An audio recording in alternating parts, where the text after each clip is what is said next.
ශිෂ්‍යත්වයට තව මාස 2යි. ඉතින් පුංචි පහේ හපනුන්ට මම ගෙනාව පරිසරයේ ප්‍රශ්න 10ක්.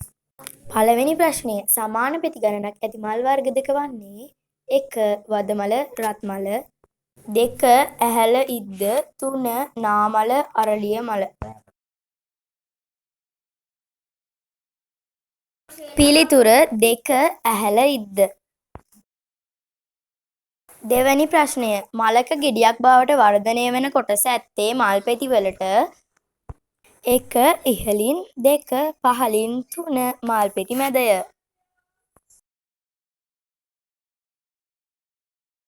පිළිතුර 2. පහළින්.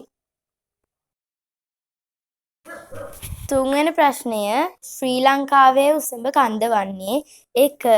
බඹර කන්ද 2. කිරිගල්පොත්ත කන්ද 3. පිදුරු තලාගල කන්ද. පිළිතුර 3. පිදුරු තලාගල කන්ද. හතරවන ප්‍රශ්නය පෙදරේළු කර්මාන්තයේදී භාවිතා වන උපකරණය වන්නේ 1. බුරුමය 2. සල්අඩය 3. අතංගුව. පිළිතුර 2. සල්අඩය. පස්වෙනි ප්‍රශ්නය ශ්‍රී ලංකාවේ ජාතික පුෂ්පය වන්නේ 1. නිල් මහනිල් 2. ගොඩ මහනිල් 3. මානෙල්. පිළිතුර 3. මානෙල්.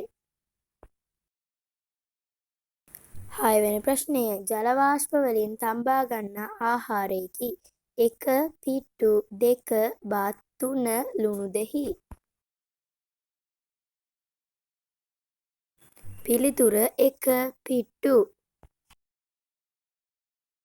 හත්වන ප්‍රශ්නය අපට ආලෝකය ලැබෙන ප්‍රධානම වස්තුව වන්නේ 1. චන්ද්‍රයා 2. සූර්යයා 3. ඉරබටු තරුව.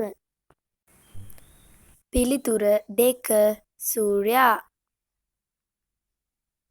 අටවෙනි ප්‍රශ්නය සංනිවේදනයක් සිදුවීමට අවශ්‍ය අංග ගණන වන්නේ 1. 3යි 2. 4යි 3. 5යි. පිළිතුර 1. 3යි. නවවන ප්‍රශ්නය කොස්මාමා ලෙස හැඳින්වෙන පුද්ගලයා වන්නේ 1. ආතර් සී ක්ලාක් මහතා 2. ජේ.ආර්. ජයවර්ධන මහතා 3. ආතර් වී ඩී.එස්. මහතා. පිළිතුර 3. ආතර් වී ඩී.එස්. මහතා. 10 වන ප්‍රශ්නය මේ අතරින් ක්ෂීරපායි සතකු වන්නේ 1. වවුලා 2. ගිරවා 3. මයිනා.